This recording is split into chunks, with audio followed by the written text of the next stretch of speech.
All right, guys, go ahead and open up your books to chapter 21. And that chapter is titled Souls. At school the next day, Phoebe wore a fixed expression, a sealed, thin smile. It must have been hard for her to maintain that smile because by the time English class came around, her chin was quivering from the strain. She was extremely quiet all day. She didn't speak to anyone but me, and the only thing she said to me was, "Stay at my house tomorrow night." It wasn't a question, it was a command. Mr. Berkway gave us a 15-second exercise as fast as we could without thinking we were to draw something. He would tell us what we were to draw when everyone was ready. Remember, he said, don't think, just draw. 15 seconds, ready? Draw your soul. Go. We all wasted 5 seconds staring blankly back at him.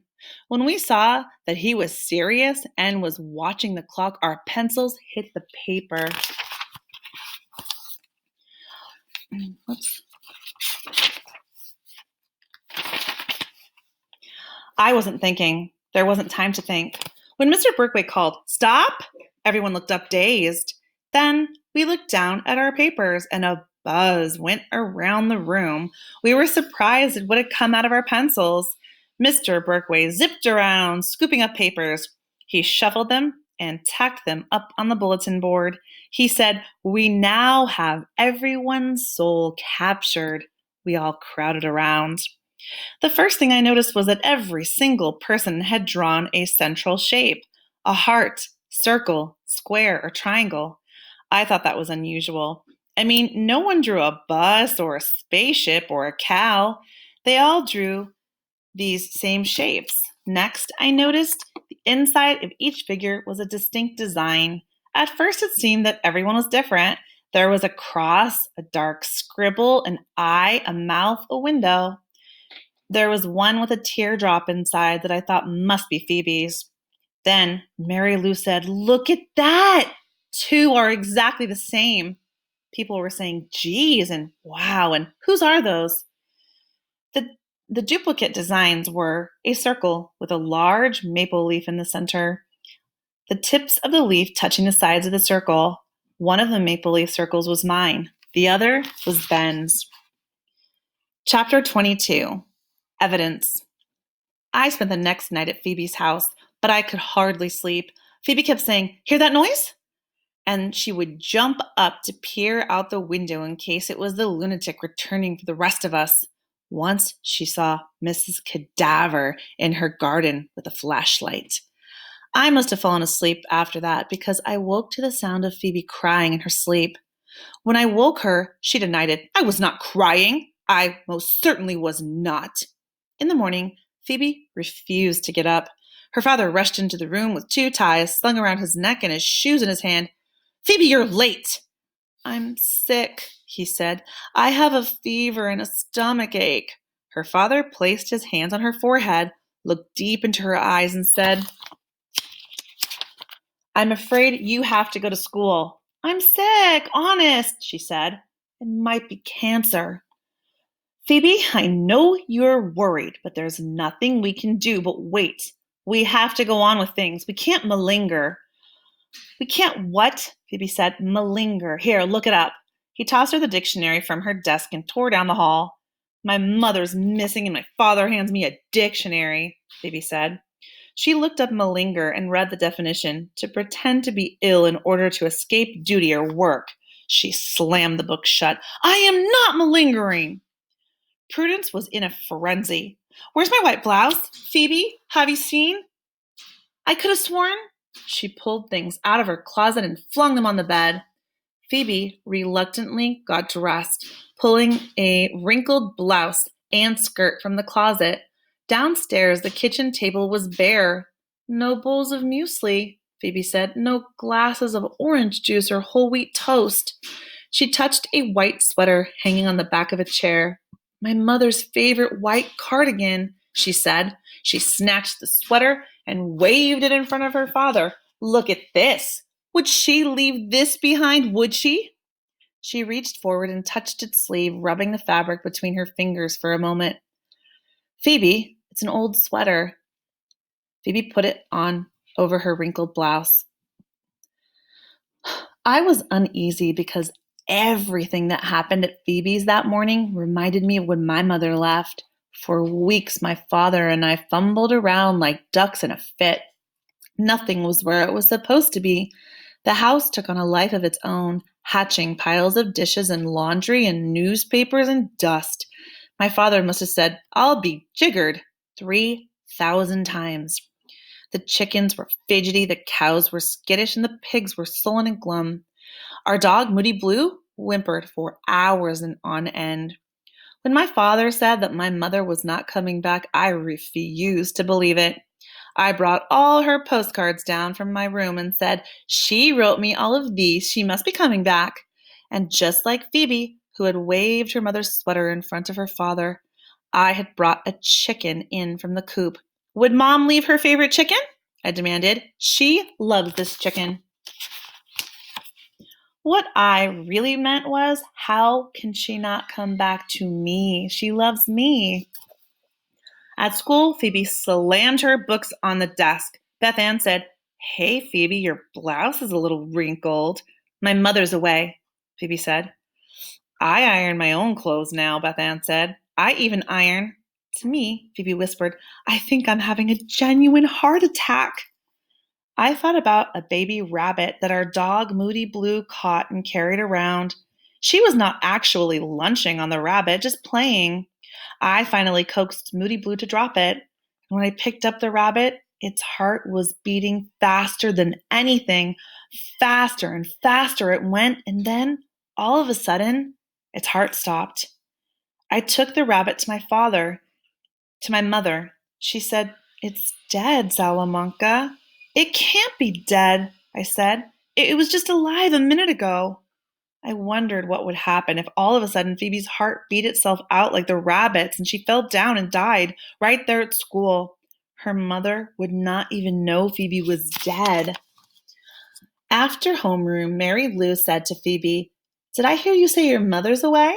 Christy and Megan gathered around. "Is your mother on a business trip?" Christy said. "My mother's always going to Paris on business trips." "So where's your mother? On a business trip?"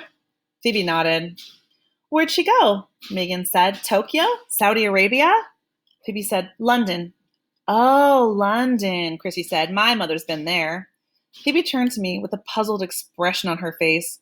I think that she was surprised at what she had said, but I knew exactly why she had lied. It was easier sometimes. I had done this myself when people had asked about my mother. "Don't worry, Phoebe," I said. She snapped. "I'm not worried." I had done that too. Whenever anyone tried to console me about my mother, I had nearly chomped their heads off. I was a complete ornery old donkey.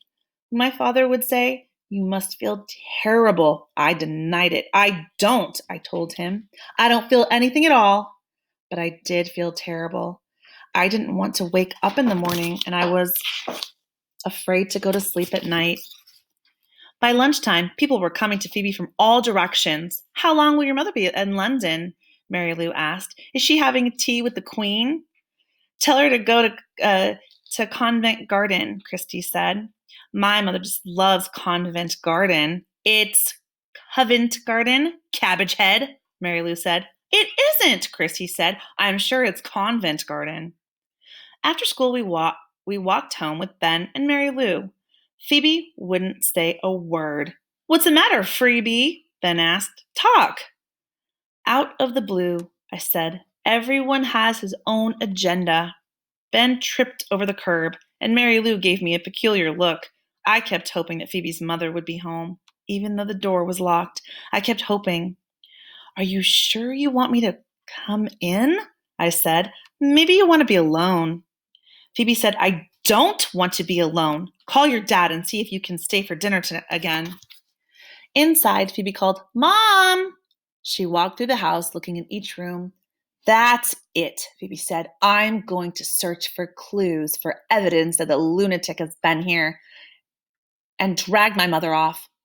I wanted to tell her that she was just fishing in the air and that probably her mother had not been kidnapped, but I knew that Phoebe didn't want to hear it. When my mother did not return, I imagined all sorts of things. Maybe she had cancer and didn't want to tell us and was hiding in Idaho. Maybe she got knocked on the head and had amnesia and was wandering around Lewiston not knowing who she really was or thinking she was someone else. My father said, "She does not have cancer, Sal. She does not have amnesia. Those are fishes in the air." But I didn't believe him. Maybe he was trying to protect her or me. Phoebe prowled through the house, examining the walls and carpet, searching for bloodstains. She found several suspicious spots and unidentifiable hair strands. Phoebe marked the spots with pieces of adhesive tape and collected the hairs in an envelope. Prudence was in a lather when she came home. "I made it," she said. "I made it." She was jumping all about. "I made cheerleading." When Phoebe reminded her that their mother had been kidnapped, Prudence said, "Oh, Phoebe, Mom wasn't kidnapped." She stopped jumping and looked around the kitchen. "So, what are we supposed to have for dinner?" Phoebe rummaged around in the cupboards. Prudence opened the freezer compartment and said, "Look at this." For a terrible moment, I thought she had found some chopped up body parts in there. Maybe, just maybe, Phoebe was right. Maybe a lunatic had done away with her mother. I couldn't look. I could hear Prudence moving things in the freezer. At least she wasn't screaming. There were no body parts in the freezer. Instead, stacked neatly were plastic containers, each with a note attached. Brock Len Cass, 350, 1 hour. Prudence read, Mac Chi, 325, 45 minutes. On and on. "What's Brooklyn Cass?" I asked. Phoebe pried open the lid, and inside was a green and yellow hardened mass. "Broccoli and lentil casserole," she said. When their father came home and was surprised to see dinner on the table, Prudence showed him the freezer contents. He said. At dinner, we all ate quietly. "I don't suppose you've heard anything from Mom?" Prudence asked her father. "Not yet," he said. "I think we should call the police," Phoebe said. "Phoebe? I'm serious. I found some suspicious spots." Phoebe pointed toward 2 adhesive tape areas beneath the dining room table. "What's that tape doing down there?" he asked. Phoebe explained about the potential blood spots. "Blood?" Prudence said. She stopped eating. Phoebe pulled out the envelope and emptied the hair strands on the table. "Strange hairs," Phoebe exclaimed. Prudence said, "Yuck!" Mr. Winterbottom tapped his fork against his knife. Then he stood up and took Phoebe's arm and said, "Follow me." He went to the refrigerator, opened the freezer compartment, and indicated the plastic containers. If your mother had been kidnapped by a lunatic, would she have had time to prepare all these meals? Would she have been able to say, "Excuse me, Mr. Lunatic, while I prepare 10 or 20 meals for my family to eat while I'm kidnapped?" "You don't care," Phoebe said. "Nobody cares. Everybody has his own idiot agenda." I left shortly after dinner. Mr. Winterbottom was in his study, phoning his wife's friends to see if they had any idea where she might have gone. "At least," Phoebe said to me, "he's doing something, but I still think we should call the police." As I left Phoebe's, the dead leaf, crackly voice of Margaret Cadaver called to me from her house next door. "Sal, do you want to come in? Your father's here. We're having dessert. Come join us." My father appeared behind her. "Come on, Sal," he said. "Don't be a goose." "I'm not a goose," I said. "I already had dessert, and I'm going home to work on my English report." My father turned to Margaret. "I'd better go with her. Sorry." Margaret didn't say anything. She just stood there as my father retrieved his jacket and joined me. I knew it was mean, but I felt as if I had won a little victory over Margaret Cadaver. On the way home, when Dad asked if Phoebe's mother had come back yet, I said, "No, Phoebe thinks a lunatic has carried her off." "A lunatic? Isn't that a bit far-fetched?" "That's what I thought at first, but you never know, do you? I mean, it could happen. There could actually be a lunatic who..." Sal? I was going to explain about the nervous young man and the mysterious messages when my father would call me a goose, Instead, I said, "How do you know that someone, not exactly a lunatic, but just someone, didn't make Mom go to Idaho? Maybe it was blackmail. Sal, your mother went because she wanted to go. We should have stopped her. A person isn't a bird. You can't cage a person. She shouldn't have gone.